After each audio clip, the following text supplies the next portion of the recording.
Hello dear friends, this is such an exciting time of the year if you are a gardener or you love nature, because it just feels when you go out that there's just this anticipation of things to come. And we've been very busy at work, busy little bees as I tell my trainees, preparing things for the spring season. So I'm starting another layout in my garden diaries or my garden journal. And all I've done is to have 2 pages glued together. I've used a bit of gesso on that just to give it a bit of ground and to make sure that I am able to paint on it. And then I made my pages fairly wet, just using my little spritz bottle of water. And I sprayed a combination of the Distress Spray Stain, the Wild Honey, which is just the most glorious colour. Don't be alarmed by it, because if you've got water on your page you can mix it around. You'll see it's quite intense in this corner here, but it does soften.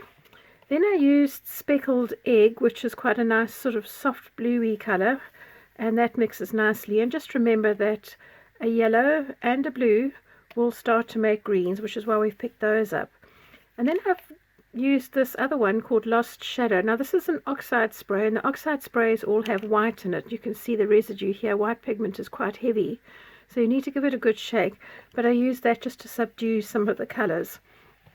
I'm going to be doing a spread on this page of some of the tasks that we do in spring to get ready. So things that we would be doing would be things like washing pots, making little paper pots, preparing our compost bins, so we'll be emptying out what we've got to fill up raised beds, and preparing these bins, making sure that they've got no weeds and things, making sure we've got labels for all our beds, and also cleaning our plant labels, cleaning out buckets and stuff, making sure that our tools and garden equipment are nice and clean.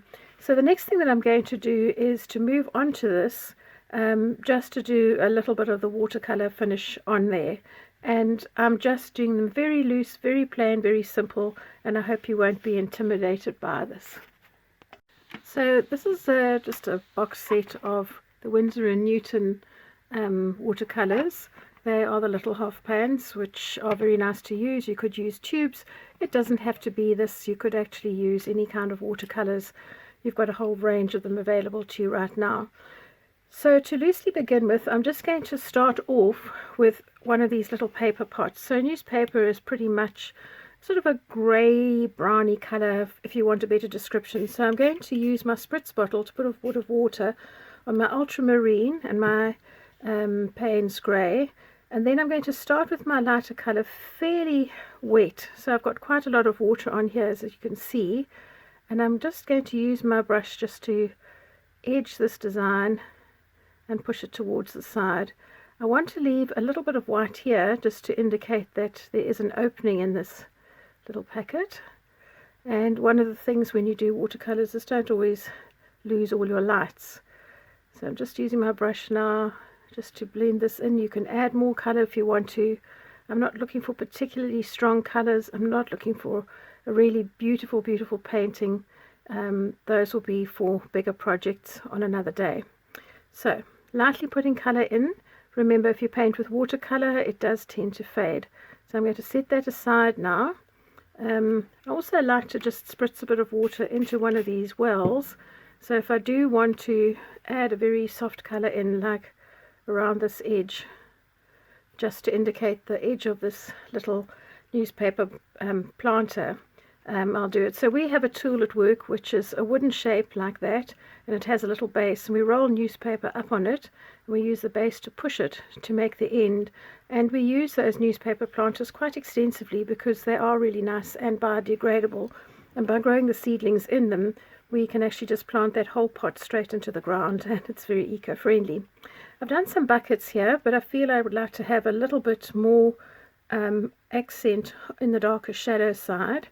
So because my paints have dried nicely, I'm just mixing a little bit of color here, getting my brush nice and wet, and I'm just simply going to very lightly, says she, has got too much paint on her brush, just bring some color in over the edge, the inside of the buckle and on one side of the handle, just to make a little bit more of a feature of it. using my brush just to spread this nicely and soften out the colour, and that will do very nicely there. And this one, it's a whole lot better, so we don't need an awful lot on this section. Right, so the next thing that we'll work on here are the little compost bins. So we've used pallet wood to make the compost bins, and I'm just going to take a little bit of my raw sienna and mix it in with the Payne's Grey and the ultramarine, and you see it gives quite a nice woody kind of colour. And I'm really just going to do very, very light impression washes.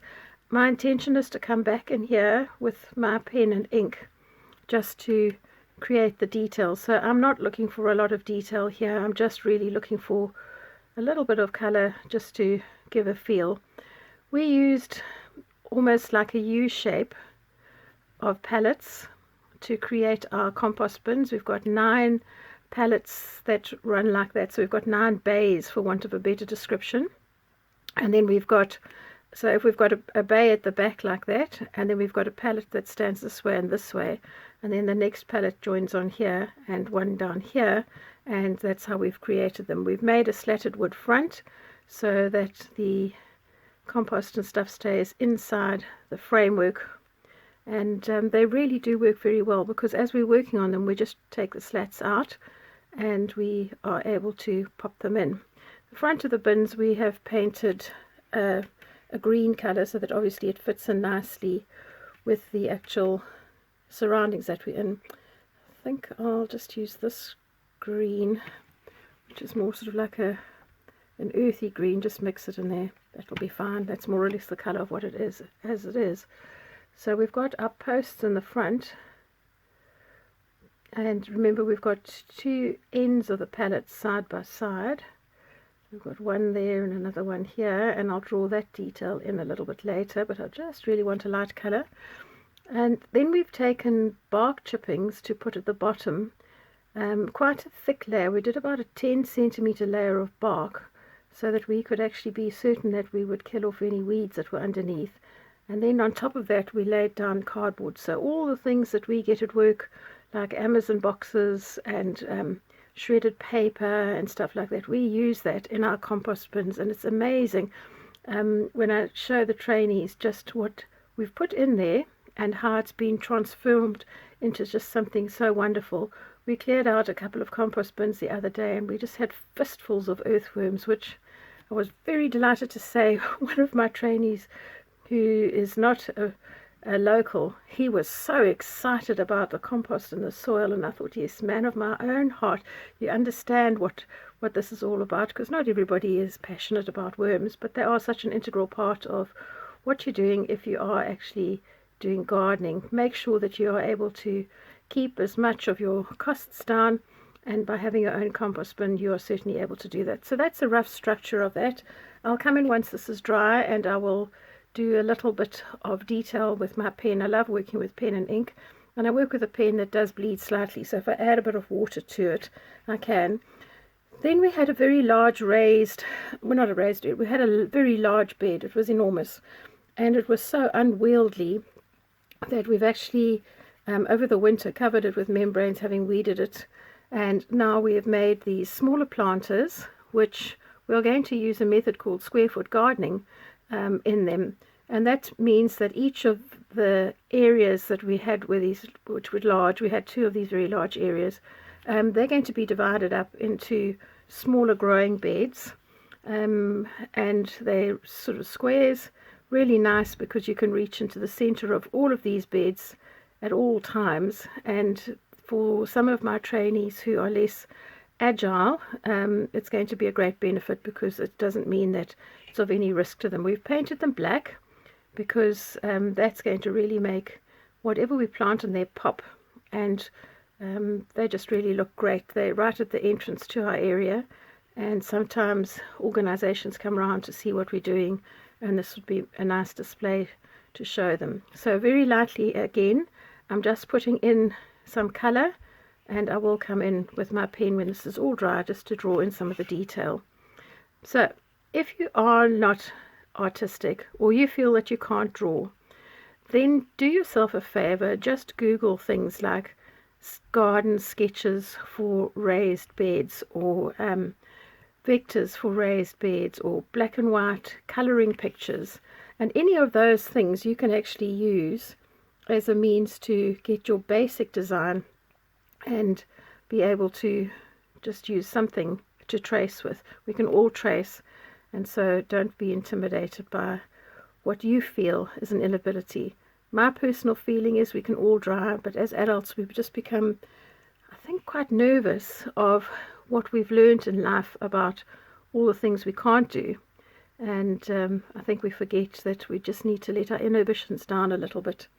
So I'm just going to finish these off quickly, and as you can see, not much going on here other than just a few little blobs of color. I'll come in with my pen, and then I'm going to actually cut all of these out to create something. These I've created as little pebbles. We've got masses of round, oval, funny shaped pebbles, and we paint them up and put the labels of the plants on, so that will be rather nice to do. For this little plant, I'll just see here now, it's quite different in color to the others. I don't mind if it's darker, but I think I'll just add a little bit of the brown, and so it ties up. And because it's a newspaper, I might even take a type stamp and stamp over that and then cut it out so that I've got a few little words on. I'll just see what I can find. My plant labels here will be sort of whitey colors, my stones, who know what color. So I'll see you as soon as I've done that and I'm ready to cut out. So I've allowed my little watercolors to dry, and I'm just going to go in gently with what have I got here? Uniball eye needle point. It's a 0.5 micron. It does bleed ever so slightly if you dampen it, but I'm quite happy with that. So I'm just wanting to do a few very rough sketchy lines just to exaggerate some of the detail, and I'm really not doing anything terribly solid. I'm just drawing in, as you can see, very, very rough things just to give it a feel. When you're not confident of maybe drawing things, this is quite a nice technique because it doesn't require that you actually do a very detailed drawing, but you can just use a few little lines just to create what you're trying to convey. Right, so we're going to just mark in here the backs of the bins, and we've got a whole series of slats in here. I'm going to mark in the front of the pillars of the edge side of the palette. That's the word I'm looking for, palette. I'm going to join up our lines here. This is two fronts next to each other, so I want to make sure that I'm separating those two, that you can see that they're two fronts, and then demarcating the back of the compost bin with my palettes and joining up the lines here just to create a definition. I must say we had great fun building these compost pallets because we had to level off a big area along next to the field where some of the goats and the lambs and things are in the lambing season, and these animals were so curious about what we were doing all the time that it was very distracting for the trainees that I was working with. Anyway, it was fun. We got done in the end of it, and once we put the bark in some of these, one or two of the trainees decided it was quite a nice place to have a snooze if they could. So we had a good laugh about that. I don't need an awful lot of detail here on the buckets, but just to bring in some of the dark, I'm just creating a little bit of detail here. If I go outside the line, it's not too serious because actually I can cut that off, can't I? Right, so just defining things a little bit more, I think is the word that I'm looking for. And I'll do the same here, just a very, very light outline.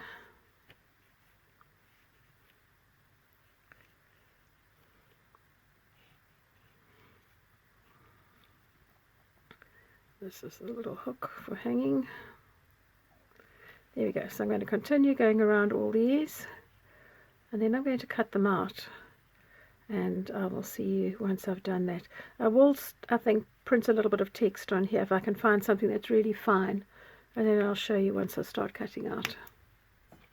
Actually, I just think I'll show you the difference that a few pen marks makes on a couple of these pots. So this is the shadow side where the color is a little bit deeper, and I'm just going to use this pen just to define the outlines a little bit more, and you can just see even though I haven't done a huge amount of painting in those pots, it just gives it definition and it makes it pop. Don't be afraid. It's paper and it's a pen. If you make a mistake or you don't like it, you don't have to use it. There we go. Alright, so let me cut these out now. So I'm going to use this little stamp to stamp on my little newspaper pots. I don't mind if the writing goes over the little image that I've drawn, because I'm actually going to use my scissors just to cut it out, but this was just a cheap little stamp that I bought off Temu. Well, I've cut out all my components from the watercolor things that I did. I know they look fairly pale against the background, but don't worry about that, because they are going to have other things going on underneath. I've also found these images from one of my Daphne's diaries, and I actually don't remember which one I got it from, but they're watercolor images. They're not things that I've painted, but I'm going to fussy cut those and use them, because February is all about getting ready for spring and making sure that tools and stuff are clean and your pots are clean, ready for sowing seeds and planting, and you've got your compost bins and you've repaired your beds. The other thing that I found was this picture from a magazine, and I think it was a Royal Horticultural magazine, that's got some compost. So I thought if I just snipped out the bases of these little compost bins that I'd done, I might be able to make the soil look quite realistic. Let's have a look. It might not work, in which case I'll just draw it in, but I thought it just might be a nice contrast and quite a quick thing. I do like to be able to show people, especially those of you that don't feel confident, how to do things quite simply, because when I was teaching, I found a lot of people lacked confidence. Yes, I think what I'm going to do is I'm going to glue that down and then just cut around that so that it looks like compost in the bins, and you can see that that already looks fairly realistic. So let me fussy cut that. I think I'm going to cut out that base as well. I'll fussy cut those tools that I've got from the Daphne's diary, and then we'll pop back to start assembling it. So I've fussy cut out all my little images, and by and large I have done inking around the edges. With these little terracotta pots that I painted, you'll see that I did do the black outlines, and just to grunge them up a little bit and to hide some of that white outline that I've got from the cutting, I'm just inking them all up. You'll notice also that I'm pulling them apart because I have cut a little slit in each of the pots here so that I can stack them, and I just love the quirkiness of the pots when they stack like that, because they all sort of sit at different angles. So I'm going to use that as part of my design. So let's just finish doing this. So I'm just using, and I'll show you, just using a little mini ink pad. It's a Distress ink, and it is walnut stain, which is quite nice, and it ties in with this woody colour.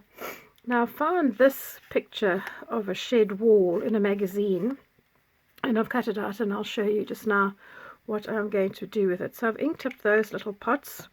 You'll see that I have already stuck down some of the images that I had pre-cut. So I've stuck down my birds.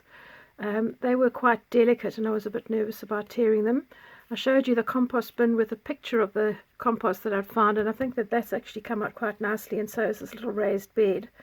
And I have glued down that the brush. I'm not too sure about that. What I'm going to do with the little pots now is that I'm just going to take them in size order and slot them in like that so that they will stack, and I probably need to cut that one, so let me get my cutting mat. There we go. And all I'm going to do, where's my little one? Oh, there we go. All I'm going to do now is just to take my pot, roughly gauge the inside of the bottom, how much I'll need to cut, and I'm just going to make a little slit along this inside lip. I painted these on mixed media paper, so it's quite thick, which is why you see I've got a slightly fluffy edge there, but I'm just going to trim that with my scissors like that, and you won't notice it because the pot is going to slide in, but that's just why, because the paper is quite a lot thicker. A little bit more. I can just do that with a pair of scissors now that I've got an incision. There we go. So you see they don't stand straight, which is something that I really like. So some of the things that elements that I've got now is that I found in a Daphne's diary this sentiment which says gardening tools, and tools are things that you need to take good care of. So I'm going to use that on this page, and that's where I'm going to position it. I think I'm going to put my pots over here, maybe like that. And then I found, as I said, this lovely page with a shed. So I wanted to create the feeling of a shed. There wasn't a picture of the door that I could use. It had quite a lot of busyness in it. I didn't want it. So I thought I'd make this as a flap that opens out like this. And this paper that I have at the back here is what is known as paste grain painted paper, or card, which is this. I have done a series of videos on the paste grain papers, and I'll link that in the description box below. So this one I had dragged some combs through, and this one is just plain, but I'll just show you what I've done to tie it in. Let me get my scrap piece of paper here, because you'll see on the front here I've got this sort of darker wood stain and that. So I've again just taken my distress ink, the walnut stain, and all I've done here is just to lightly go over this, which gives it a slightly more well, slightly darker tone, but a little bit more realistic than just the plain dragged paper. And because it's not got even pressure on it, you'll see that it actually gives you these little marks, almost a bit like knots in wood. So I'm quite pleased with how that's turned out. The page that I'm making here with this little flip out is bigger than my actual page, and I'm not unhappy about that either. It's going to stick out a little bit, and I'm going to use it as a tab on my next page. And I've taken some washi tape and I've just joined the edges here, and I have inked them just so that it tones in. So because this is quite heavy card and it's quite thick now, I'm actually going to use some double-sided tape just to secure this. And I've got this one that is slightly wider. I just find because of the bulk it's going to take ages just to glue it up. I want my tape to go across the washi tape so that that doesn't come undone. I do like using double-sided tape, but I must be honest, I haven't used it for quite a while. For those of you that don't know what it is, it's like a really, really thin sellotape, and it is adhesive on both sides. So the one side that I'm sticking down is sticky and ready to be used, and the other side has this almost kind of waxy paper that like you would get on a normal sticker that you can peel off. The secret to this now is to make sure that you actually rub the edges down really well, especially the corners, and then you're able to flick up the tape. So I'm going to give this a good rub here, and always, I'm sure, because I'm on camera, I'm going to battle with one corner or another, but let's see how we go. So my tool of choice is just the craft knife blade. Rub it down and flick it up. There we go. That peels off nicely, and you should see it reflecting in the light now.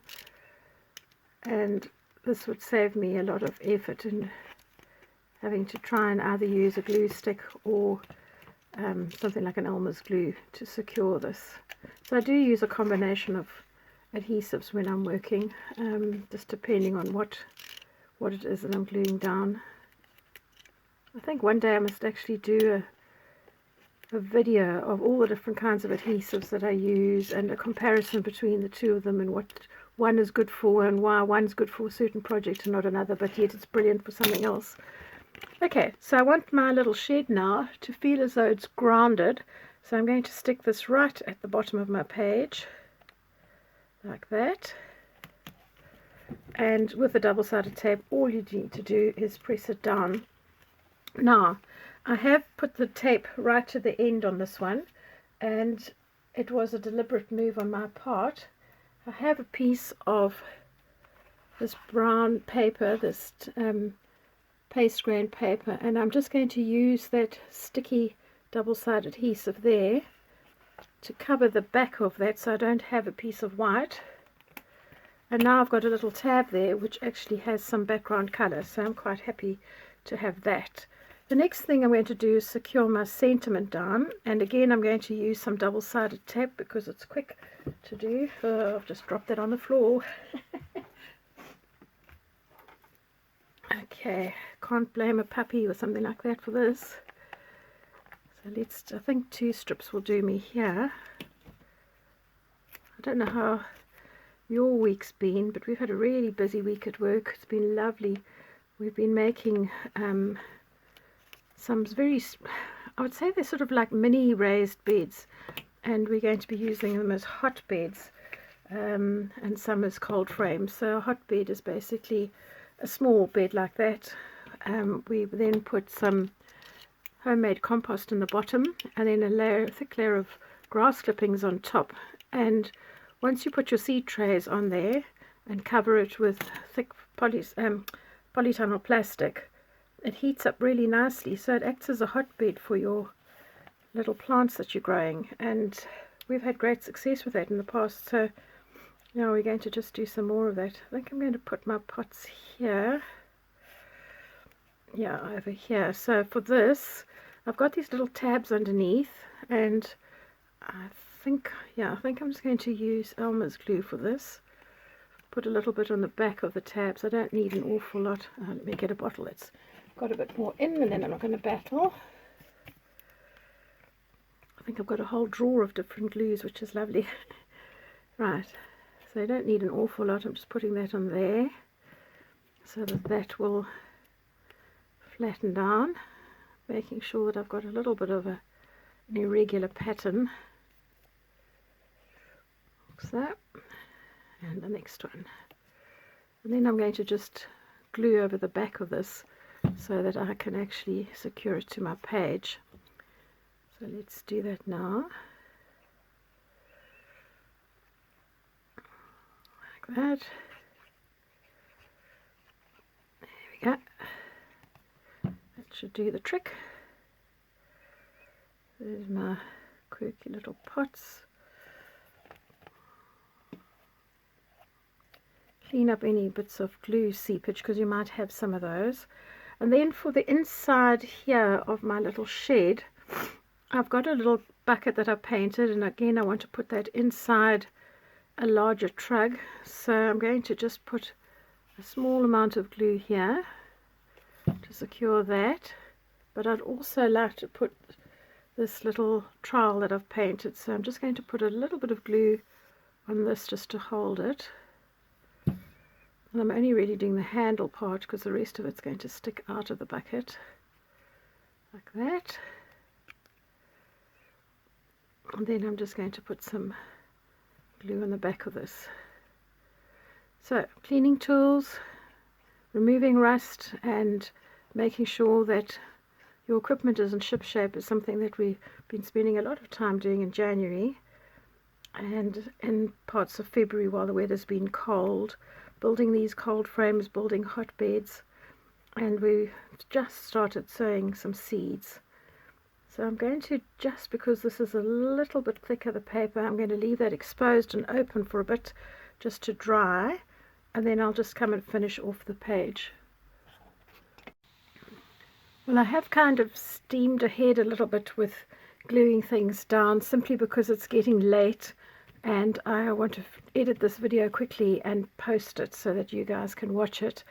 So let me show you what I've done. I've glued down my sentiment, I've secured my pots in place, I've made a couple of little strips about what we do in the garden at this time of the year, and then in my little shed I've got flaps, and I've opened those out. Let me just make sure I can get this all in frame because it starts getting a bit big. And I've kind of used the doors as a bit of a notice board. So one of the things we would make is biodegradable pots.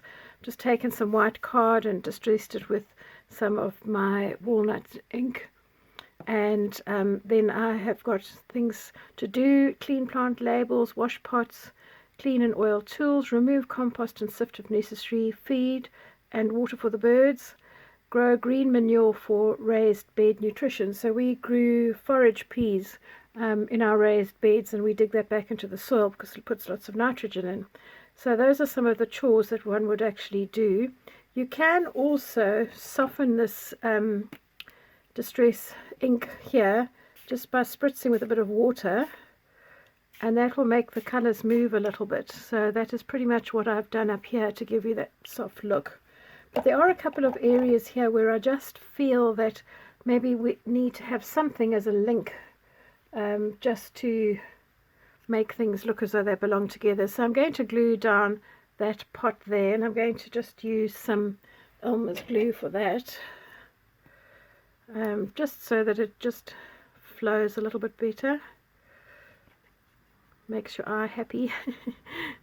There we go. So I'm going to overlap that like there. I have a couple of little butterflies I've cut out. I think I might just put one, perhaps, where do I want it? Maybe round about here, I think. Close that gap. Or I could actually put it at this end. Let's do that. Now for this I'm going to swap to a glue stick, because it's not a very big area and I don't want it to be extremely wet. And I have gone round these with my walnut stain just to grunge them up a little bit. And then I have these two lovely green butterflies which I'm undecided about. So let's just have a look and see if they will fit anywhere. If I have to pop those along.